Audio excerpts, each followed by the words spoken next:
Мәссаған қыздар, дәл осындай дәмді тәтті болады деп өзім мүлдем күтпедім. Ең дәмді пирогтың оригинал рецептін сіздермен бөліскім келіп отыр. Ол үшін менің осы видеомды соңына дейін қарап, қолдап қойсаңыздар болғаны. Пирогты тортқа айналдырып, керемет осындай нәтиже алдым. Сіздермен осы нәтижеммен бөліскім келіп отыр. Менімен бірге болыңыздар және қолдап қойыңыздар. Бізге керегі осында 2 жұмыртқа керек болады, қант керек болады, ұн керек болады, майонез керек болады, содасы, одан кейін разрыхитель және какао керек болады.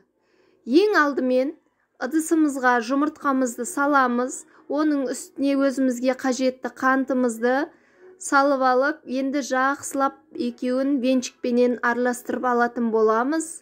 Достар, менің кереметтей басқа да видеоларымды жіберіп алмас үшін колокольчик батырмасын батыруды ұмыт кетпеңіздер. Ендігі кезекте бізге үшінші зат ол майонез болып табылады.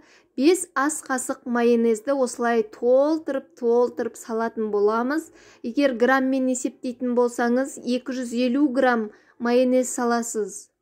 Майонезді жақсылап үшеуін бірге араластырып, біркелкі етіп жасайтын боламыз.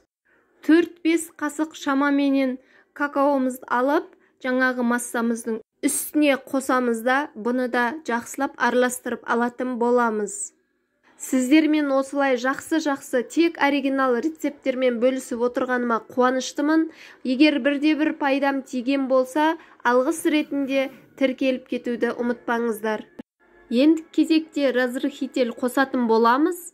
1 чайный ложка немесе жарты чайный ложка қосасыздар. Ас содасын жақсы көтерілу үшін осындай аз ғана мөлшерде қоссаңыздар болғаны, тек көп қосып жібермеңіз, себебі дәмі қатты шығып, онша емес дәм шығып қалуы мүмкін.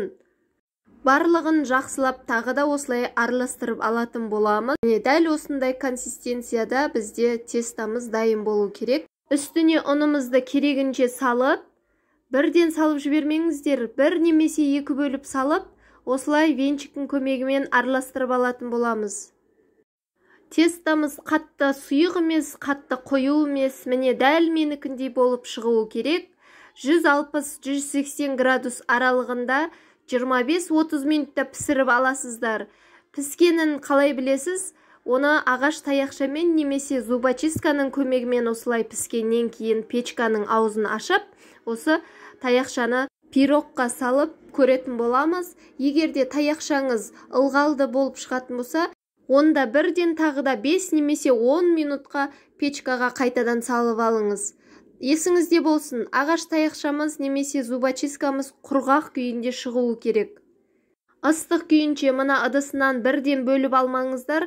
Біраз суығаннан кейін ғана осылай решеткаға алып, астын түгелдей суытып алатын боласыздар. Бетін әсемдеу үшін мен осылай сахарная пудраны септім, өте дәмді болды. Басында пирог жасап, арты тортқа айналып кеткен менің хит пирогым осы.